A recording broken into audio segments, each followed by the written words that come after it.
Well, hey there, thanks for tuning in. I'm Doreen Gagne with Century 21 Redwood Realty, and I am here with Kelsey Hall, who is the designer and CEO of DiDomenico Designs. Amazing designer, and we'll get to talking about her shortly. Um, Kelsey, I know that this has been your passion forever, so why don't you tell everybody how you got started with your company? Sure. Well, thank you first off for having me because I am such a huge advocate of, just having entrepreneurs like put all of their brain space together and figuring out how we can help each other out and just make it a more creative and collaborative environment. So thank you. Um, so I would say how did I start? I would say I started on accident, which a lot of entrepreneurs as I go on realize that that is kind of like the segue into what their destiny was, right? They didn't realize that was something that was possible. But for me, like I grew up, I always wanted to design. I was always interested in colors and fabrics, and my mother grew up with some seamstress skills. So like she was teaching me how to make dolls, outfits, and stuff like that. And it kind of just segued into a really, honestly, I just always found it challenging. And that was the part where like, when it comes to math or when it comes to, certain subjects in class, there was always a right or wrong answer, but with fashion, it never was. And so that's why I always found it to be challenging. And then one day when I was in school, they had prompted us with this challenge of making an outfit or wearing an outfit that represented our culture to school. And I was half African, half Italian. So I was like split right down the middle. And I was like, what do I wear? Like I could wear something that was like dashiki print or something that was like a fine Italian silk or whatever it was. But that was where the journey really started for me. And like we figured out a really cool way to put that together, with my mom. And I just always loved that it was more of a point of commonality in its own language than it was, something that was so subjective. Like people really just enjoy seeing other people's interpretation of fashion and where they come from. And it's a way of you really being able to speak without having to say anything. So, that's where my passion started. And then later on, I went to school for it. So I went to Virginia Tech, go Hokies. And I studied there. But even after that, I had made my prom dress, studied in school for 4 years, and still never felt qualified to be a fashion designer, whether I was here in Virginia or, whether I was planning on moving to New York or LA. Like I just didn't feel like I had enough skill. So I got a government job and I was, working my 9 to 5. And then I just found myself still being propelled back to what always inspired me, something that I always wanted to do. So I started making dresses for people at night, when I would come home from school, from work, not school. But yeah, I started making dresses. School. Yeah, the transitioned so fast. And one of my friends told me about, New York Fashion Week was taking applicants for fashion designers. And I was just like, I could do it. I'm probably not going to get it, but, I'll try. So I applied for the show and I was supposed to find out in March of that year. I think it was 2015. I'm trying to figure out. And I found out, I literally got an email from them on March 31st that I had been accepted to the show. And I was like, oh, crap. Like, what do I do now? It was that moment that I had to decide, am I going to do this or not? And I remember that fall showing up and I had to, take off of work just to go to my own fashion show and prepare and stuff. And my whole family came up and we rented one, hotel room for all 5 of us. And I was still making alterations like in the corner while we were doing everything. And that was kind of the segue into, I later got, invited to do Cannes Film Festival. I did a fashion show in Cuba. I was the first American to do a fashion show there in over 60 years. And possibly a lot of people had told me it may have been ever, they had no reason really to have American fashion designers to do a show. But, Chanel had just done or Karl Lagerfeld of Chanel. He was a designer. He had done a show right on that same, road when we were there 2 months prior.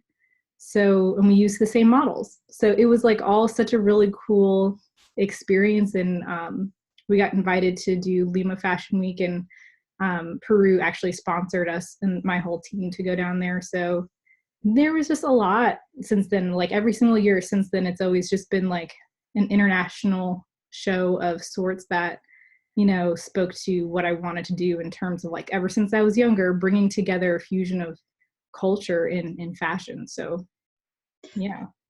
So did you change your fashions, so to speak, to for each of the different shows, like Cuba, Peru, New York? Do you change them? Because I've seen some of the videos on some of them. So Yeah. talk about that.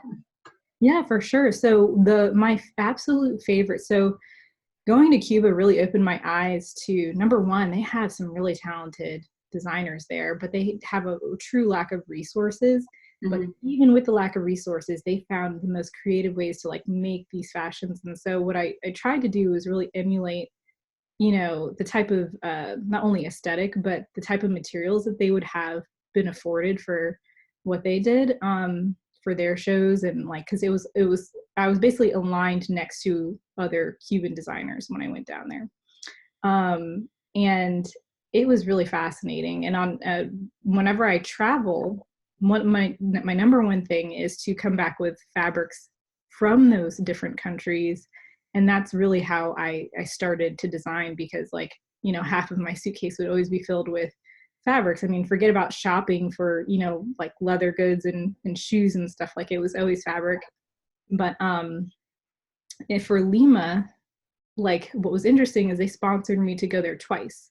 So the first time I went was really just to meet, and I mean hundreds of different fabric vendors, and it was the coolest experience because they're the number one textile developers for natural fibers. So, and of course, like really colorful textiles that were dyed from like berries and, all kinds of like weird ailments. But still today, Kelsey, they still are doing that today? Yeah. Really? Yeah. Wow. And like, just they're really true to like the traditional aspects of how they used to make things. And so I thought that was really cool. So my first time I went and I purchased as much fabric as I could possibly bring back from all these vendors and supported them. And then when I got invited back for the show, this is like 5 months later, maybe, I made the entire collection from fabrics I had found when I went there the first time. And so and there are always like modern interpretations of what their traditional wear was, but that's the cool part, because people who are wearing those things today can now have a conversation like, hey, I love your jacket, but then now people can talk about the dyeing process and like the tradition of that culture. And I think that's like a really interesting point today, where everything can be so divisive that it's a way to bring people together. Oh, I agree. I totally agree. So I know that outside of fashion shows and your latest fashion, talk about different things that your business does. What's something that someone might not know about your business and what services you provide? Well, so the first thing is that a lot of people don't realize over 70% of my clients, are out of state. So they fly in to do a lot of different design work with me or make their bridal gowns and stuff. And the other part would probably be just, I do a lot of philanthropic work, which is something I want to touch on. But the first part of it was this thing I had started called Sewing the World. And when I started going around to different countries and, bringing back fabrics and stuff, it was a visual narrative of me just taking pictures with this sewing machine. And then it ended up turning into a philanthropic venture where I went to a different third world country every year and started a sewing program. So like the first time we went to the Philippines, and it was a partnership with the church that I go to, Park Valley. But we taught over 200 women in that first trip on how to sew, and we bought all the supplies, all the machines, everything, and left it with them, so that I still to this day, will do like a couple of major shipments per year and sell their stuff online, but I pay them up front for the work that they do, and teach them the skills that they need to like start their own businesses. So that's a big part of like what we do. So far we've done the Philippines, Malawi, and Guatemala was one that we just did a few months ago. So all of them have these really beautiful, again, traditional fabrics, but we make really simple like wrap skirts and stuff that are easy for them to learn, and people can wear multiple sizes. And that's a huge part of what we do. But then I also help out with like nonprofits, like for auctions and fundraisers. I usually donate a package where you get a custom dress and tickets to New York Fashion Week, and like I help different philanthropic nonprofits fundraise money. So I know that you always give back, and that's what's beautiful about you and your company is you always do that. Talk about what was your favorite design, dress, whatever, and maybe what was your biggest challenge? What was your favorite? Yeah. There's a couple. I would say if I could just do like the most recent one, we started to get into LED technology.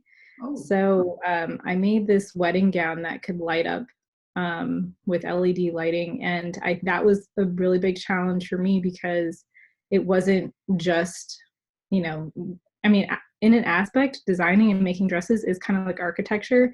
And then of course, adding the lighting element is a little bit of engineering. So you're trying to figure out like, the science behind beauty in fashion, but it was such a cool thing. We introduced it for Fashion Week of last year, right there at the Smithsonian Museum. And halfway down the runway, we've got this really big, beautiful bridal gown in all white. It's got like flowers all over it and crystals. And then we had them turn off the lights halfway through the show, and she turned the dress on and she walked down the runway with it lit up, and it was the coolest thing. But just like always pushing that envelope of like, what could we do next, or how could we make it a conversation? That was definitely one of the most challenging ones that we had, and most exciting. Yeah. Oh, I bet that was amazing. I bet that was truly, truly, truly amazing. Do you want to talk about the ways, I know you do so much philanthropic work, and you've touched a little bit on that. Other ways that you give back to the community. I know that, again, I've seen what you do for each of the charities donating. Do you want to add anything to that? Or? Other than if I was to talk about really all the personal stuff that I do for philanthropic stuff, and not just the company, my parents, have a nonprofit for wounded warriors, and that started right when I got out of college and when I wanted to start this business. So I felt like they were like, I was competing for attention with this other child, this fictional child that they were starting. But it has grown tremendously into a safe haven for wounded warriors who are looking for a safe place to recover from the medical environment. So that's where a lot of my time goes, especially when I'm back here in the U.S. But they have right in Haymarket about 40 acres of land, and then two retreat homes that can accommodate the warriors from Walter Reed and Fort Belvoir. So it's just been a really special place in my heart for me. I know from my mother, who is the founder, she served 22 years in the Air Force, and I never had to, see her come home with a missing limb, or for that sake, was not deployed nearly as much as any of the other infantrymen. And to see what they have given up has been really humbling for me, but also just so appreciative for our country. No matter the conversation or the stakes that they're under, but just know that I support them 100% through their entire journey. So, yeah. Yeah, I know you do a lot Again, that's what's beautiful about you on the inside and the outside. So just give everyone an idea about what kinds of services your business, like what do you offer your clients? I know beyond fashion, that's one aspect of your business. But talk about what types of services. So the biggest one everyone would probably know is that I make custom dresses. So I sit down with people, I design from the very beginning to the end, like what kind of fabric you're going to use, what kind of beadwork, and sketch everything out and literally create it from the sketch. The other aspects is, I have some ready to wear things. They're things that we make right here locally. In Haymarket in the studio, but they're at like a lesser of a cost, or that people can either purchase or rent. So if you're going to like, a wedding as an attendee, like not the actual bride, but there's options for you that are unique, because I figured women, one of the dreadest fears is like stepping into an event, especially like in a gala, and everyone has the same dress on. I've seen before where women have, I've seen 3 floating around or 4s, and you're just like, wow, they all went to Macy's or, wherever. But just a unique option to have some interesting fashion and conversation for, the rare time that you get to go out and have some fun. Yeah. So you will make a dress.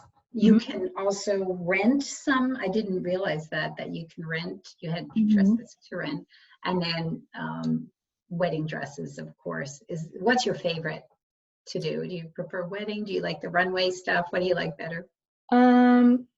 Honestly, it depends with bridal. Like if they are open to me just taking the reins on the entire design, I really love exploring how to make a dress something that we've never seen before. But the runway is always that way that I can get that excitement no matter what, because the whole point of it is to make the conversation about fashion during the shows. So I really do love runway for that reason, is like you get to pick colors. It's not just like a white dress, or it's not just, a kind of like in a box. But like you said, it's like that light up dress, it was a really fun thing for me. But then I got orders for them afterwards, and I was like, wow, there's other crazy people out there like me that wear a light up dress. And I think that's the fun part of connecting the dots of people who are on the same wavelength as you. Yeah. So yeah, but obviously the last part is like the sewing the world stuff that we sell is the last section. Yeah. I've seen a lot of your creations, and they are beautiful, and many of them are, even for wedding dresses, out of the box, very unique, even in color, in style, in accents, and it's really beautiful. They are just beautiful. Do you have any events or promotions or anything coming up that you want to? Currently, like if somebody was to book a dress right now through April, like I would include a custom veil with that, and then like a framed sketch of their wedding dress. So that's just something for April. But yeah, it's always like a seasonal thing. Every single year I actually always do a pop-up shop or a show where people can come to the studio and not only see all the fabrics, but the workspace in the studio and all the wedding dresses that we've ever made, the craziest ones. So that's always like a fun thing. But make sure you post those, because those are fun, those events, the pop-up events. I've been to one. And I've been to an online one too. Yeah. Oh yeah. That was so much fun. Oh my God. I just happened upon it, but it was fun. I bought a lot of stuff. So, well, thanks so much, Kelsey, for taking the time to talk to me and letting us get to know your business a little better. And DiDomenicoDesigns.com, you can find all kinds of information about Kelsey and her business, and look at her dresses and maybe order a wedding dress. Yeah. Mother of the bride, prom, doesn't matter. So yeah. Or a grandma dress. Yes, there has to be a grandma dress. We're gonna have to make her something. I don't know. Yeah, you will have to make your mom something. All right, thanks again, Kelsey, and be well. We'll talk again soon. All right, thank you. Stay safe. You too. Bye. Bye.